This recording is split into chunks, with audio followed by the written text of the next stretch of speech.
Well, good evening, everyone. My name is Bishop Bonnie Radden, and it's great to have you tonight on Breaking the Silence. I hope right now that you've seen our advertisement. We have a wonderful guest tonight, and I'm hoping that you will share this. We are going to have an amazing conversation tonight with someone I met this summer, and I'll introduce them in just a moment. But I want you to go to your platforms. Please share it on your Facebook, your Instagram. You can find us on my Facebook page, Bishop Bonnie L. Radden. You can also find me on my YouTube channel. You can also find us on Pathways to Promise. Great to see you, Senator Spearman, and speedy recovery. We are praying for our one and only Senator Pat Spearman as she recovers. Great to have everyone tonight again. This is Breaking the Silence, a show that just came about, and we're talking about various things. It is usually a monthly conversation, but we seem to be doing a couple more here and there. And it's a conversation for real conversations. Come on, somebody. We want to have some real conversations.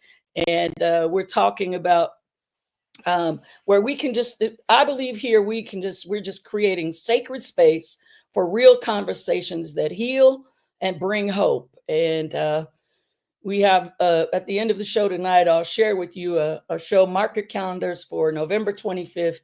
Have a great conversation coming up. So we're doing a couple this month, but tonight I don't want to waste time because I want to give my guest, who I met this summer at the TFAM conference, a wonderful opportunity to share many of the things and questions that I put for her. So again, tonight we are completely honored to be joined by Reverend Dr. Teresa Smallwood, a theologian, a scholar, and the author of a book entitled Public Theology and Violent Rhetoric, examined in a queer woman's critical ethnograph.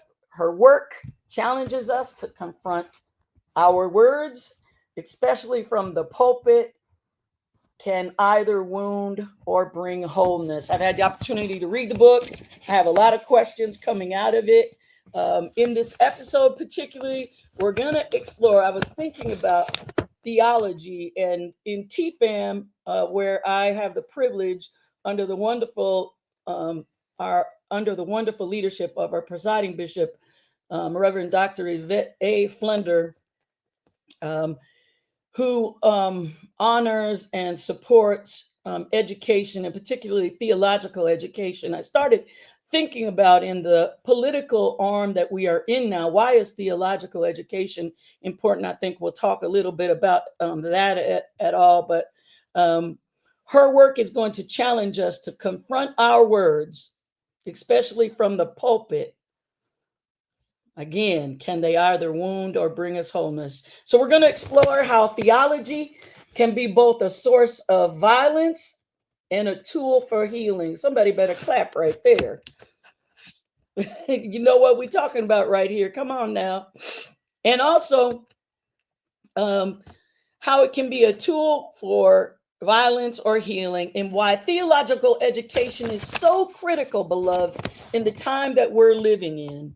A time that we're calling for courageous truth and truth tellers and compassionate faith leaders. So I want to introduce to you, as I read their bio right now, Dr. Teresa Smallwood earned a BA from the University of North Carolina at Chapel Hill. And if you'll indulge me to read it so I don't miss a thing, a Juris Doctorate from the North Carolina Central University School of Law.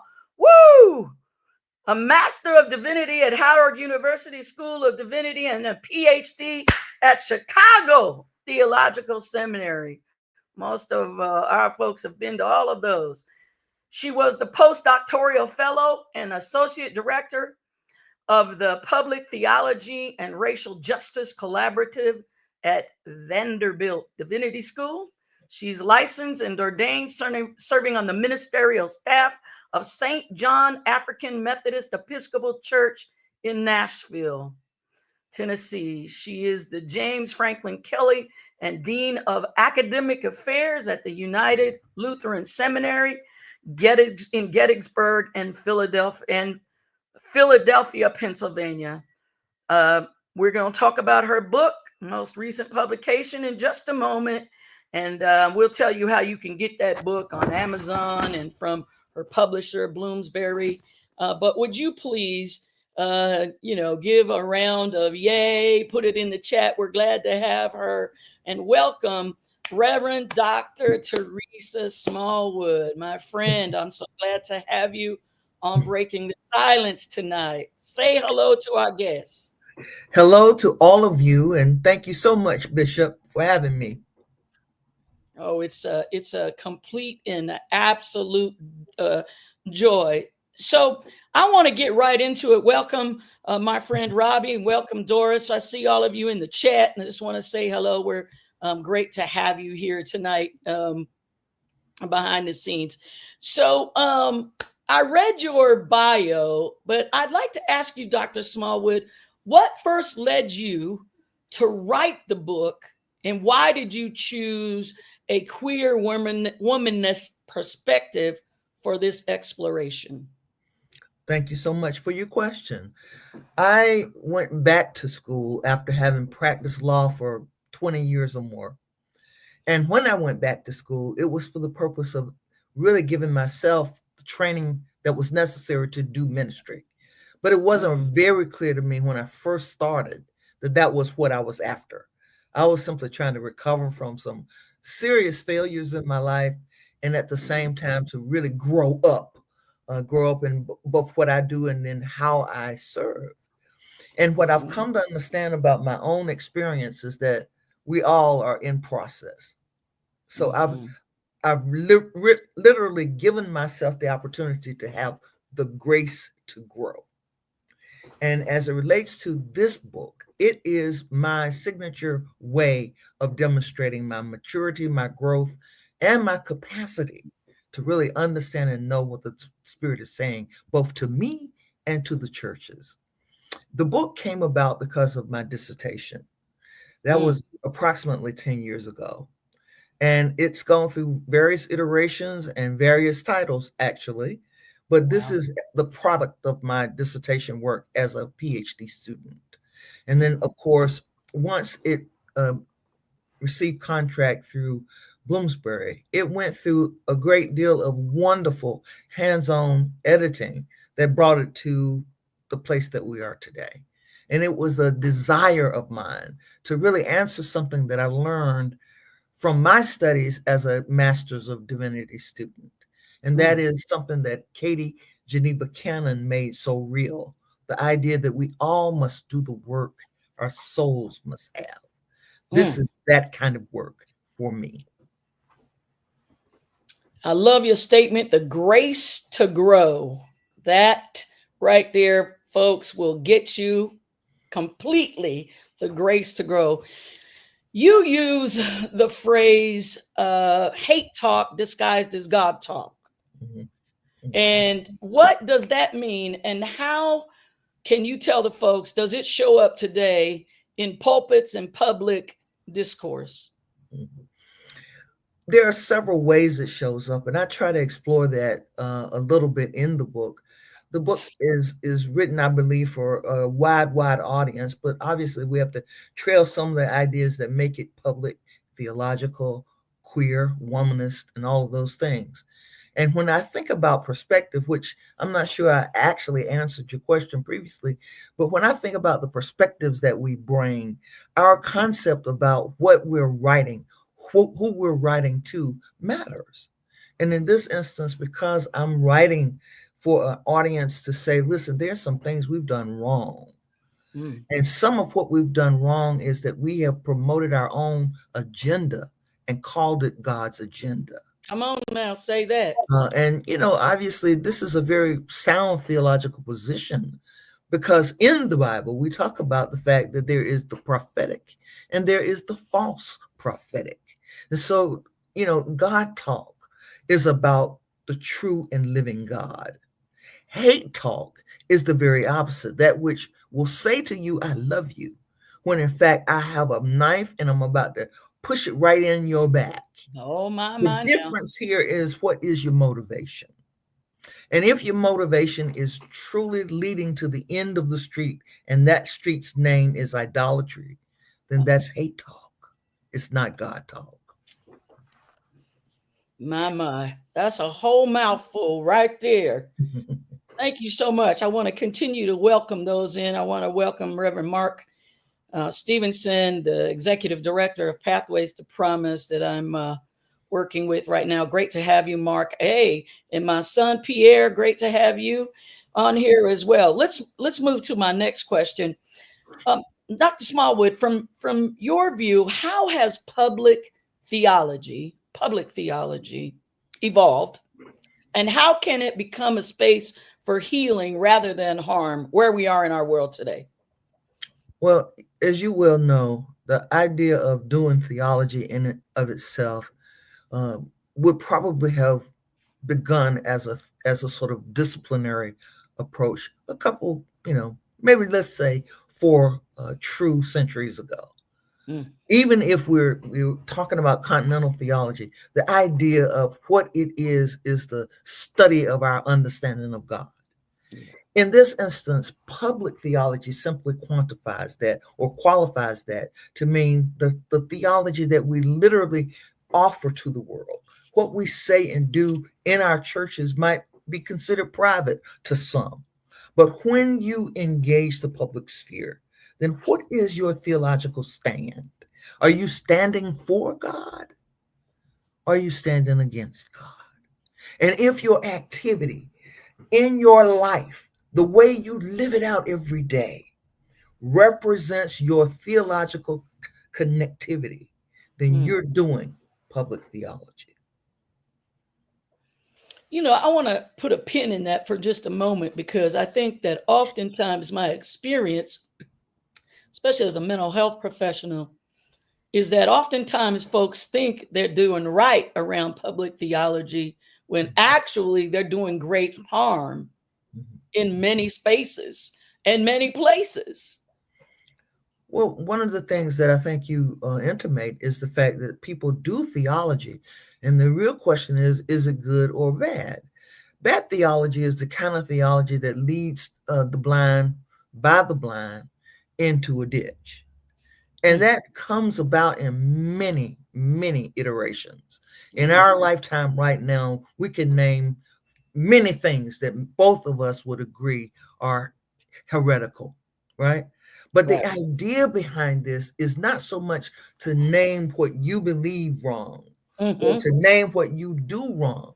It is to say there is a standard by which we should measure.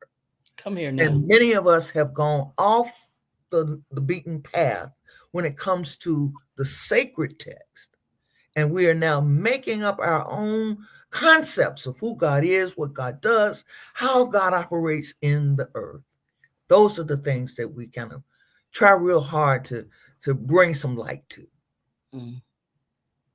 Wonderful. Again, we're welcoming you tonight. Please share this to your platforms.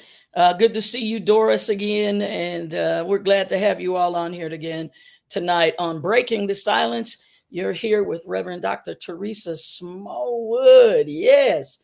So I want to move into a deep dive, if you will, into violence healing and theological education, if you will, my title, confronting violent rhetoric and reimagining theological training for healing, because there's so much violent rhetoric in our world today with the current administration we have. I'll be careful here. So on rhetoric and harm, your book, and I've had the privilege to read through it, your book discusses how violent rhetoric maims and destroys lives, particularly in the Black church context. And so my question is, how do we begin to unlearn these patterns, not just in what we preach, but in how we lead? My goodness, that is a whole question. It sure is. I do believe though that in part we have simply gotten off track. And the off ramps that we've taken have led us to places that the gospel, you know, doesn't seem to have any real uh, connectivity to our activities. Mhm. Lots of people are out here operating in a kind of charismatic move, but it is kind of like, you know, having a part of your godliness, but not the power. There you go. And so, you know, in essence, we look to certain things, whoever we are, we look to something to give us inspiration, to help bring us into a different path of thinking. And for me, the opportunity to evaluate, to critically think about, to give thought to, but also meditation, also spiritual formation, to give those things, the kind of activities of our lives, the opportunity to speak into our lives. That comes through me, from my vantage point, through some kind of educational process. And that is why theological education becomes so very important. Because Mhm. when we started out, most entities were called religious schools. Yeah. And much of what was learned had to do with some very interesting, if you really go back, some very interesting approaches to biblical perspective and interpretation. And so things like slaves obey your master, Come here now. as it appears in the Bible, being biblically, literally applied in such a fashion that whole peoples are then made to believe it's God's intent to keep me or make me a slave. There you That go. kind of deception has gone on long enough. And it is the same thing that would have people stand in the pulpit, denigrate folks because of their orientations, choose to establish mechanisms by which people are harmed by the words they speak, the kind of rhetoric that would make people feel as though they were a mistake made by God. Yeah. And it is the capacity both to discern it, to understand its root cause, to know where it comes from, and how it is that we can operate in such a way that not only can we overcome, but we can be more than conquerors. Yeah. I just want to say this. When you made the comment about slaves obey your masters, one of the things, and I'll be honest, in my own personal life, that I've been unlearning is the way to pray, Mm, because we've been taught to beg the master, mhm, mhm, right? And we don't have to beg God for anything. mhm, I wonder what your thoughts are on that. I was speaking with someone today about prayer and just, sharing this whole space of conversation with a God that oftentimes we have to unlearn. mm, mm. Bishop, I really believe you could write a book on exactly what is the best approach. But what I have learned about my own sojourn, if you will, Yeah. is the need to see your connectivity to God as a relationship. And no real relationship lasts long if it's not nurtured with the thing that makes you become one. Now, Hmm. I believe in John's writings when he talks about us becoming one with Christ. And Hmm. in so doing, then, I do believe that there are benefits I still live beneath Mm. because I haven't been willing to appreciate what's already been inherited because Jesus died. Come here now. That's the first inheritance. Now, as I understand that, then I don't have to beg God for anything, but I do have to be fervent Yes. in my prayer life so that it's understood. See, fervency, from my vantage point, particularly as someone who practiced law in northeastern North Carolina, My. fervency is the woman who will not take no when her child is ill and she knows the judge can do something about it. Mm. The kind of fervency that says, I'm not saying that I want you to please give it to me because I'm begging. But the Right. fervency that says, I am your child. I walk in an expectancy, not that I will be someone who is trying to be idolatrous, but someone who will be responsible to your kingdom. And there are needs Mm. on this earth to make that happen. Yeah. I love that. There's a space I could go off on this today because I remember now the conversation was with our very own bishop today about our conversations in prayer and how we see out here Mhm. folks telling folks that, God is going to do this when you sow this seed, and Mhm. I'm struggling deeply with some of those things. Not that I don't believe in giving. What I believe in is that is not attached. Mhm. That Mhm. is not, let me say this loud, y'all. That is Mhm. not attached to the God that I serve, the God that I love, that says, if you don't sow that seed, then that's not going to get answered. Anyway, that's a Mhm. whole nother story. Let me come back to our space here again. Um, just on theological education, because I really want folks to grasp. Been having a lot of conversation about this, and I want folks to learn about your university in just a moment, the opportunities that they could to come to that university. But on theological education, you're a theologian again and an educator. How can seminaries and faith programs prepare the next generation? You and I talked a little bit about this summer, of leaders to name and dismantle harmful theology. I hope that I'm beginning to do that. I've only been in the deanship for about a year, Mm, but in so doing, I have exposed myself in places that I've not had relationship before, mm, with the idea that there is a need to really presently begin to see those opportunities from way back. It's like being able to see all the way down the road who yeah. might be able to be someone. And Mhm, it's not to try and put an algorithm on things, but if I can go to TFAM, or if I can go to a high school and inspire and mm, keep up with that person and have them know that we have some things to offer that really cannot be attained without funds in many other places, then let mhm. me do that. And so I'm trying to do that now, because I understand that we have lost our way as the church universal. So Yes. much of the church has gotten completely off track. Off And I track. don't know any other way to do it than to have formal education respond to the theological needs of this day. The Niebuhrs did it, Kings did it, Come on. Ghanaians did it. Yeah, they did. Let's face it. Every institution that we can think of has had those turnovers where there is a need now for folks to raise up. And I Mhm, do believe it's that standard that a theological educator has to think about as they look at programming. For mhm. instance, in our connectivity came a desire that I have to fulfill about what happens to people who are, in special needs within our church parishes.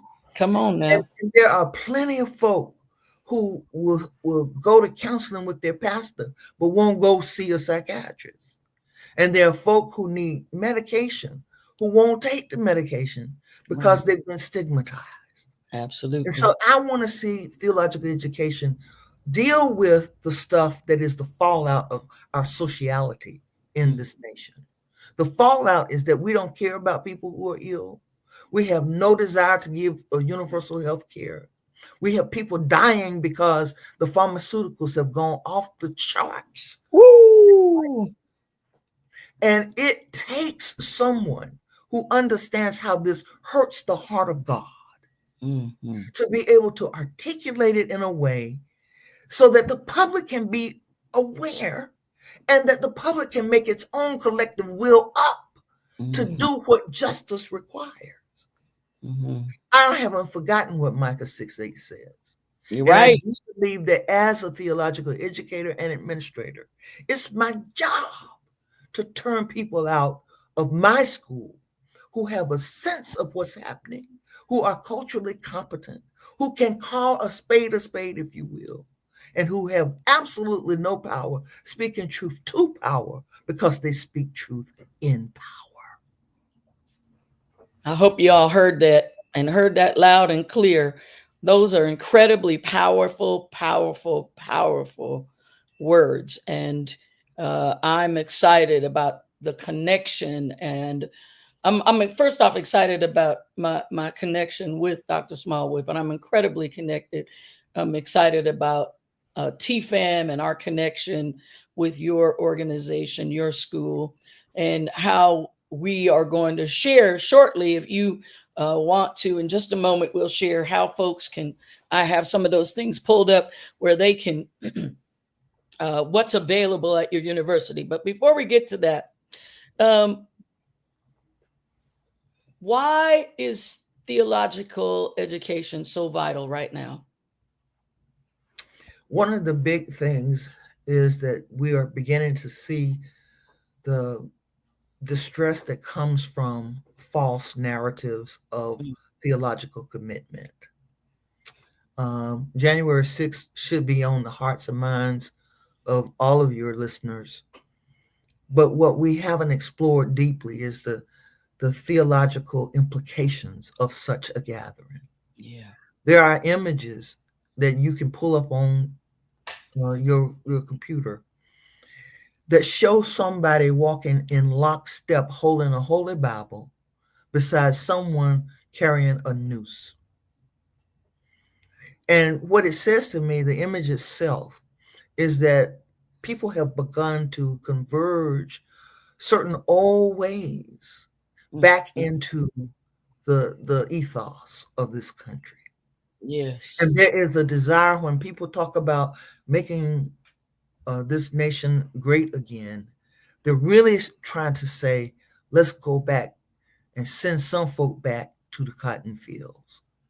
And so, in essence, then, what we have in our present moment is a need for folk who can not just exegete a passage of scripture, take a pericope and write a sermon, but people who understand the sheer opportunity for the prophetic witness in this moment.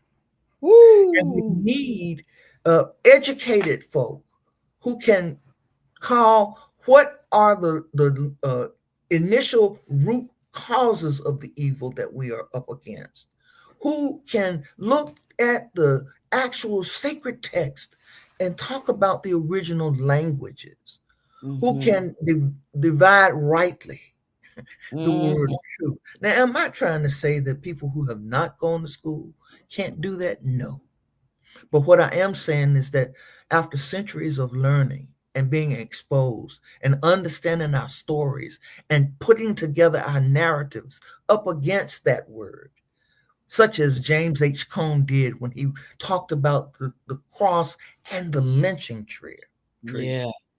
My point is to say there has been a lot of work done that could help us all get back on track.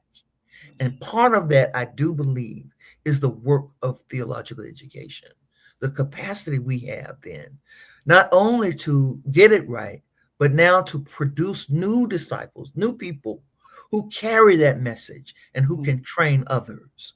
This is the whole purpose of our programs of study. We've got 5, the MA, the MDiv, the STM, the DMin, and the PhD. The last one, of course, we brought on when I came on to the program. We revamped it and became something that we recognize as the Public Theology and Public Witness Doctor of Philosophy. Beautiful, beautiful. You know, especially in the space of spiritual fatigue, if you will, that I call it, how can we make, or how are you all, making theological learning more accessible to community leaders and clergy who want to heal rather than harm? They're saying, look, I don't want to be part of that group, and I think that some of this into our generations.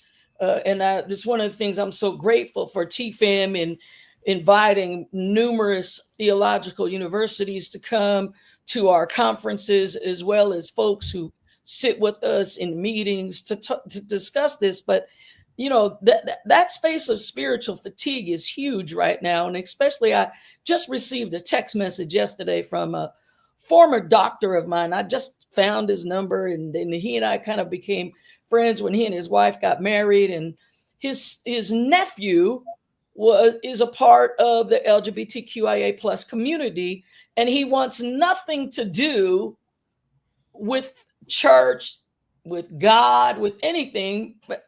And you can imagine why. So there's this space of spiritual fatigue that I see, and I think we have to keep talking about that. But with that in mind, how are you, or how can we make theological learning, if you will, more accessible to not just clergy, but community leaders? I deal with a lot of those folks, organizations who want to heal rather than the harm. They're saying, look, I don't want to be part of the problem. I want to help to be part of the solution. One of the things that I'm inspired by is the capacity to really appreciate people's lived experience and their lived theology. Mm-hmm. So one of the things I really hope will happen during my tenure as a dean is to find more and more opportunities to bridge the institution and the church. And one of the things that really just, sings to me right now is the fact that so much really great work is being done in the church, in institutions like TFAM, in those places. And they have mastered how to present it. They need to have the connectivity of institutions so that we can confer degrees based upon what these kinds of activities are. Now, you take, for instance, the Gideons who put Bibles in all of the hotels and all of the places. Yeah. They did so because they had a kind of a marketing understanding. They sure did. And what they understood about it was that the more Bibles they put out there, the more folks they could get to sponsor. What I'm suggesting here is that there are a lot of people who are doing, great work, better work in terms of the praxeological approach to education. They're doing better work than we're doing because we go book by book, and they're going family by family. There you go. But the bottom line is, if we can find those connections, if we can give ourselves the grace to say, listen, what they're doing in this program is worth a certificate. It's worth a credit. It has public-facing value. Those are the things I'd like to see education really grab a hold of. It's almost like drawing in the concept of community college from the vantage point of what are people doing in their churches. Yeah, it gave me an idea. Reverend Mark Stevenson, the ED of Pathways, we've been talking about a new book coming out. Anyway, and I'll talk about that in another day, but really embracing what we call whole, WHOLE, community health and wellness, where it's not just this one involved, the church involved, it's all folks involved. And once we do that, I think we're going to start seeing a big drastic change, especially, bringing to the table theological institutions who have much to bring, who have amazing leadership like yourself. Who are voicing and believing and embracing a space that says, hey, we don't want to do harm, and we don't want folks coming out of our universities and our seminaries, if you will, harming their organizations or people in their organizations or their congregations. And I'm incredibly excited about all of that. Let's just talk about reimagining faith and healing, if you will. You write that even those who have been othered retain the capacity to hold a theology. To me, that was an incredible, powerful statement. And I shared that with you in my writing. How do people, or how do we, how do I, making it very personal, reclaim faith after spiritual trauma? Wow, what a question. You know, it was Orlando Patterson that gave us the concept as he did some analysis around the enslavement of Africans from America. He gave us the terminology social trauma, Yep. social death. Now, if we can be psychically or socially traumatized, clearly we can also be spiritually traumatized. Mhm. But what is the source? If sociality, how I'm treated, how I am received, if that is what harms me, then there are responses we give. Same thing holds true for the kind of social death that we experience when so many Black men, just because they walk in a store, are considered to be a danger or something of that nature. When I think about spiritual trauma, Mhm. I think about how someone must have mishandled God's word. Yeah. I think about how harmful things, really things that become spiritually violent, how they can be said in such a way that you know it's an indictment on your ontology, your Mm. very being. Being. Mhm. Those kinds of uh, words, if you will. When I was growing up, they used to say, "Sticks and stones may break my bones, Watch but yourself. words can never hurt me." That is not true. I grew up to understand that to be a bull-faced Ugh. story. Yes. And the idea behind how words can harm, what rhetorical violence can do, Mhm. is for me one of the most important discoveries I've made in being an ordained minister. Because Rowan Williams wrote a book many years ago entitled The Wound of Knowledge. Mm. The wound of knowledge. The Wow. idea that you could know something, and because it rationally has taken some kind of space in your head, Mhm. that it then has the power to misform or transform even your own spiritual makeup. I've seen it happen. Mm. I've seen it happen to women who are in abusive relationships, but because the abuser is a pastor, Right. they're told, stay in it, stay there. You got to give that man a chance. And before long, your will to just even think about fighting Mhm. has been wounded. That kind of trauma, I truly believe, is the work of the Holy Spirit. Mm. That kind of harm and trauma, only the Holy Spirit through its groaning and moaning, because we won't know what to say. We won't know how to respond to it. Mm. But just asking that the very new breath of God Yeah. would blow on us. I do believe it's the beginning of that kind of healing. Wow, that's incredibly powerful. I believe in the power of words. I've worked very hard over the last couple of years in my writing and in my speaking with the words, particularly that we write about, and they can, as you said, that the whole piece that we grew up with, sticks and stones will break our bones, but words will never hurt you. I do not know who even put that in the language of whatever.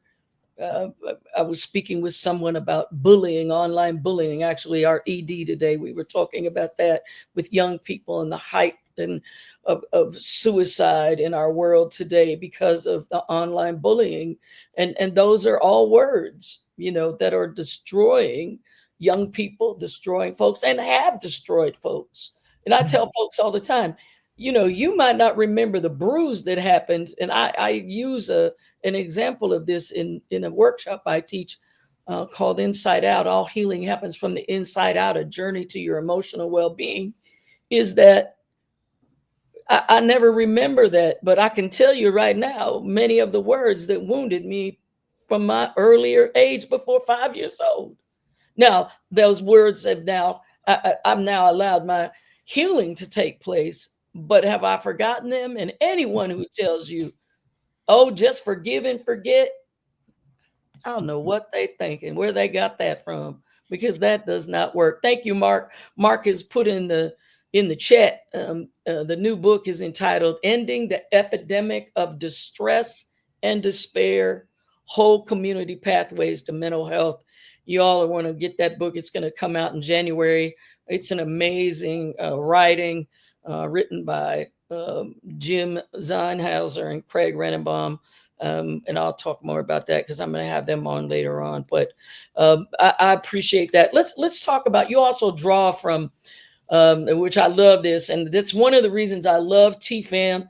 Most of you know that I've spent most of my life in the African American community, and pretty much it was only about me and one other person, my skin color. But let me say this: I've spent a lot of time there in the African American community, in the Black church, and I'm so grateful that TFAM has broadened, if you will. I call it, they put leaves in the table.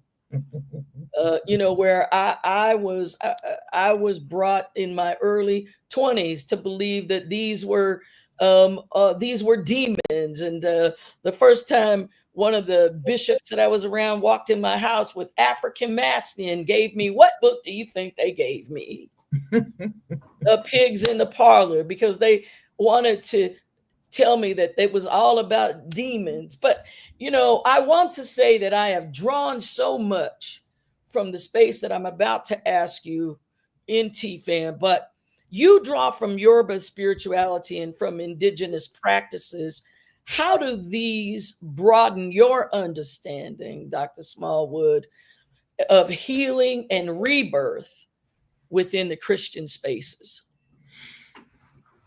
So one of the things that I'm learning, I have not mastered it yet, but I am learning that it is a human condition to want to put everything in a nice, neat box. Yeah. And we often try to do that with God. We have learned God a certain way. We've come to know God a certain way. Mm-hmm.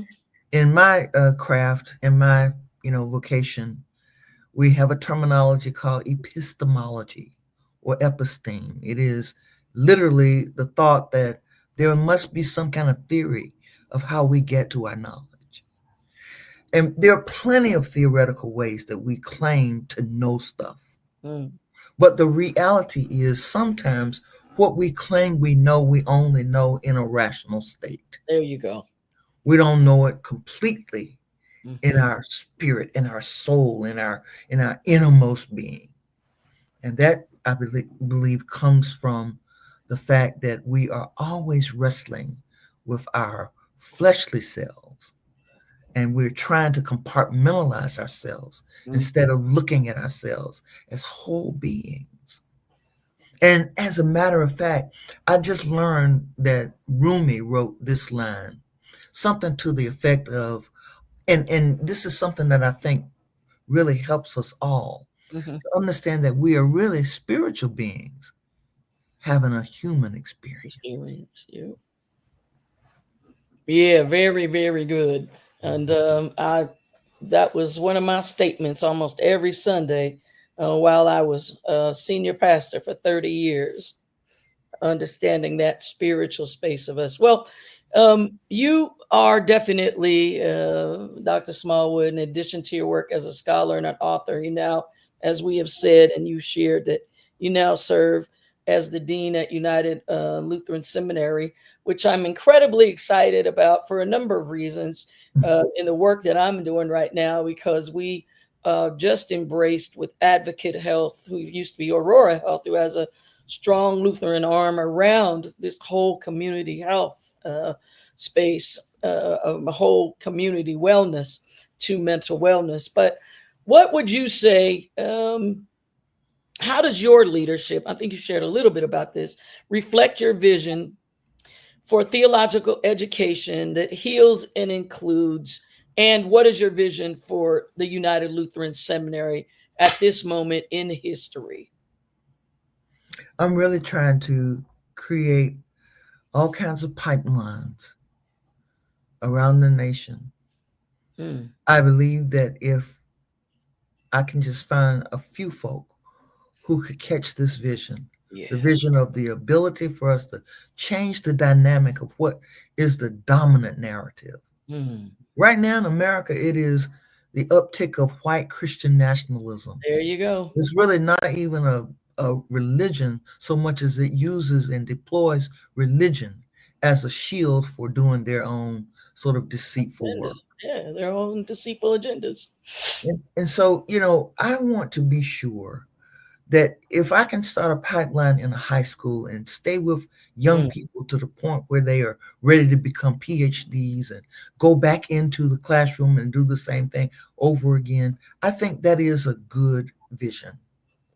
But mm, what I find is that um, there aren't always the proper bedfellows, if you will. People who really do this work have never been invited in to do the work I do. And so mm. I'm trying to create those kinds of relationships where folks have, modules on sexuality, where Yeah. people are working towards helping folk who have disabilities, who are helping people create mechanisms for overcoming mental illness, Mm, how mm. people are learning to accommodate one another in this thing we call life. Life. I want to be able to have those pipelines so that we really create a collective will in this country Mm. for justice, for mercy, and for the love of God's people. Beautiful. I hope y'all are listening. We want to welcome Bishop Sonia Williams, the South Regional Bishop, and we're so grateful to have you, one of my dear sister friends.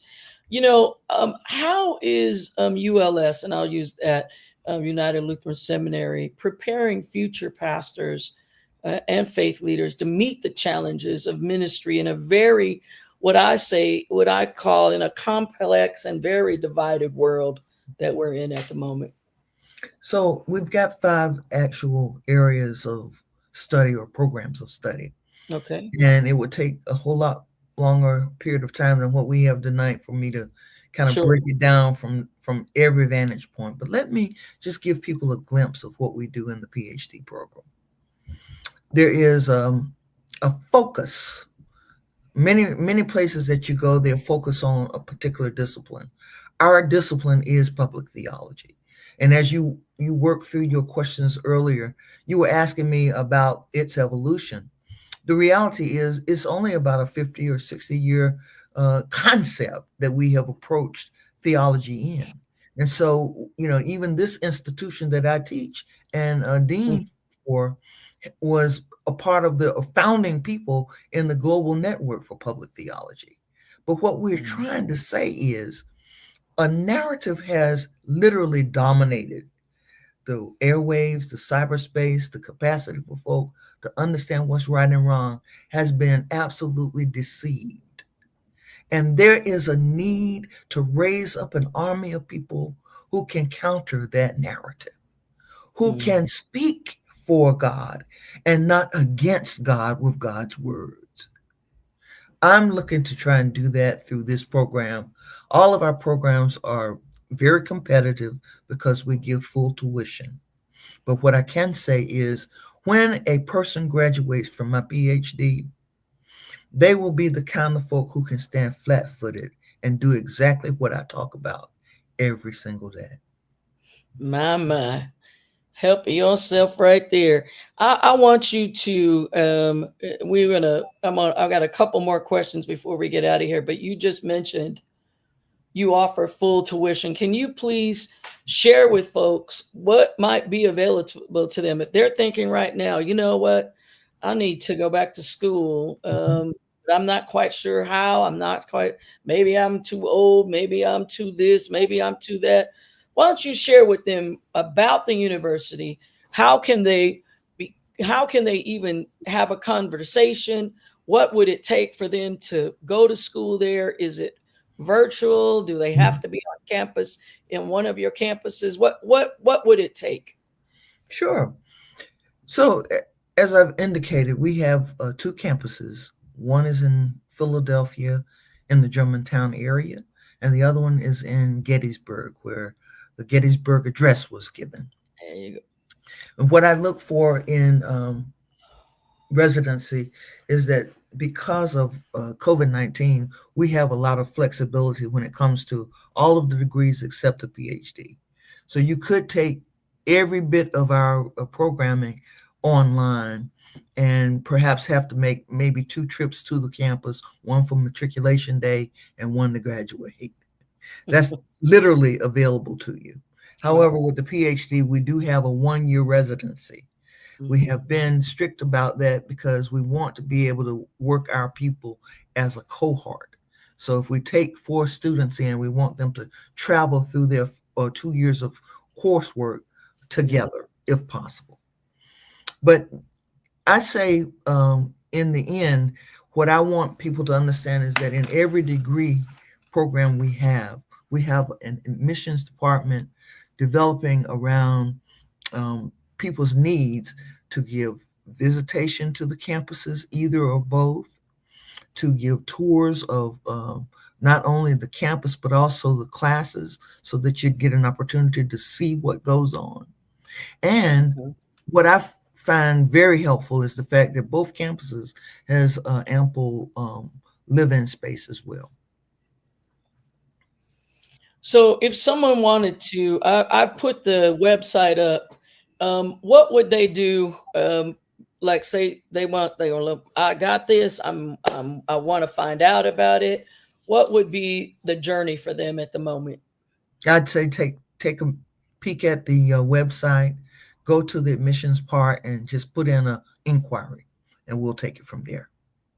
There you go, y'all. It's right there on the banner. I've made it not streaming. I've made it so it can be right there, and you can go there. Their website, at www.unitedlutheranseminary.edu, and you will find exactly what Dr. Smallwood talked about. And we've got a couple more minutes, just a couple more minutes. I wanted to ask you just a couple of other questions. Number one, how faith leaders and educators today can teach a theology that's both intellectually rigorous and radically compassionate. Honestly, Bishop, when we had our conversation at TFAM, you enlivened me so around what it is we can do together. I'm truly, truly inspired by people who continuously, even though you could have decided to walk away and be retired and not do anything if you chose to, because your life reflects it like that.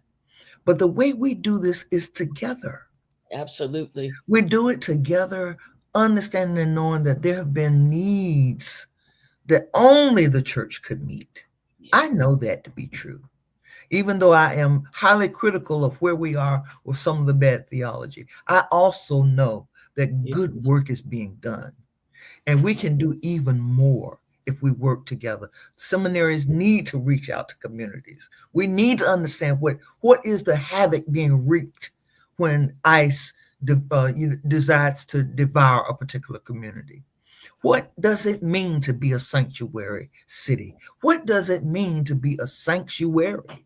How can we operate in such a level of knowledge that our epistemology reaches the heart of God and moves the hand of God to do the work of God?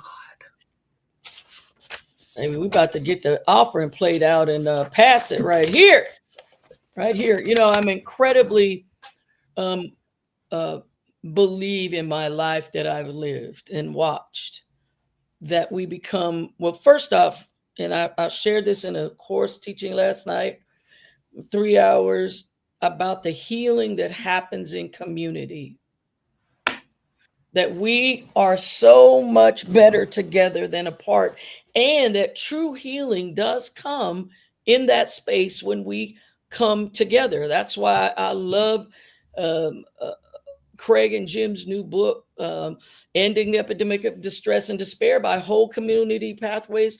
Whole community pathways, whole communities. Mm, That's like, that whole circle of care coming into our lives in the space where we can be healthy in all the areas of our life, mhm, when we join together, because as the scripture says, we are far more powerful together. One will put 1,000 fight, two will put 10,000. We're just incredibly powerful together, and I'm excited about what's going to happen on the other side of even this conversation, and the way that we're choosing to work together at TFAM, and myself and you and other folks from other theological educational uh, seminaries as well. But um, let me see what, the title of our show, and I think I'm going to end with this. And the title of the show that God gave me, and as we continue this conversation, is entitled Breaking the Silence. And when you hear that, I want to ask you, what does that mean to you personally? In the moment that we're in, when Black women in particular are Mm, literal targets, I mean literal targets. literal, You've yes. seen them fall from almost every level, and it's intentional. Mm, When that is the case, and I am a Black woman, we're in a place where we're being challenged to show up for what we stand up for. yes, ma'am. Absolutely. Absolutely. I want to say this in closing, and in our closing reflection, Dr. Smallwood. Thank you for helping us see, number one, that the words we speak about God can either destroy or deliver us, and how theological education, excuse me, is one of the most important tools, I believe. And I know that our presiding bishop, Bishop Yvette Flunder, have had these numerous conversations, been around her for 20 some, almost 25 of the complete years that TFAM has been around, knows how theological education is an important tool we have to transform hearts, and to transform churches, and transform our communities. And I think we have to look at it just a little bit different than we used to. This is a good place. This is a place of healing and wholeness, as we have amazing deans and folks who are at these universities like yourself. So I want to say tonight, thank you for agreeing to join us. Um, I'm sure that on the United Lutheran Seminary page, there is a way for folks to get in touch with you. If they want to get in touch with you personally about the university, maybe you want to have Dr. Smallwood come and talk at your church or your organization. I think it would be amazing. Come on, bishops and pastors that are listening to me, and and have Dr. Smallwood share what's happening in theological education, and how folks can get connected, and especially your young people. Let's start preparing our young people now. Let's start sharing with them about the opportunities that they could have in this space of theological education. I'm excited about what will happen on the other side of all of this. So I know you're on the website there. I've seen you. That's the best way for folks to get you. Yeah, my email address is on the website, and so is my office number. Excellent. So if folks go there, you can find that on their staff button, and just go to the link there. So grateful for all of you joining us on tonight. Thank you so much for joining us on Breaking the Silence. May we all become. Let me say this one more. Let me just share one more thing. I forgot that I want to share about. Um, you know. As we come up here to the holidays, and as many of you know that some of you may or may not know that there was a suicide by one of the famous football players, 24-year-old young man, last week. Some time ago, I began to think about this space of men and mental wellness. And so on Tuesday, November 23rd, and I know it's a little bit in the middle of the week, but it's just a few days before Thanksgiving and the holidays, I have a wonderful young man, a therapist. His name is Cameron Phillips. He's going to come on and we are going to talk, particularly to brothers. So I want you to get all the men out there, not that women can't get anything from this, but if you identify in a male space, I want you to come on that show. I wanted to wait. I'll post the flyer tomorrow. And we are going to talk about a title called Brother, It's Okay to Feel. And we're going to hopefully help men navigate the holidays with strength and emotional honesty. You know, there's so much stigma around that for men and for those who identify as male. And I wanted to bring this young man on who has great wisdom. He's over there on the East Coast, has a vibrant practice. And so Cameron Phillips will be joining me on November 25th. Watch for that. Please, please, please continue to support us. You can support us by sharing this. You also can support us by giving. You can give to, let's see, where are they? There they are. Just help keeping breaking the silence on if you like these conversations. And if you have a show idea, please email me or DM me. You can do that anyway. My email is simple, Bishop Radden, not Bishop Bonnie Radden, Bishop Radden @gmail.com. I want to say blessings to you tonight. Thank you again, Dr. Smallwood. And again, may we all become students of love, unlearning the rhetoric that harms and embraces the language that heals. Good night, everyone, and stay safe and love on yourself.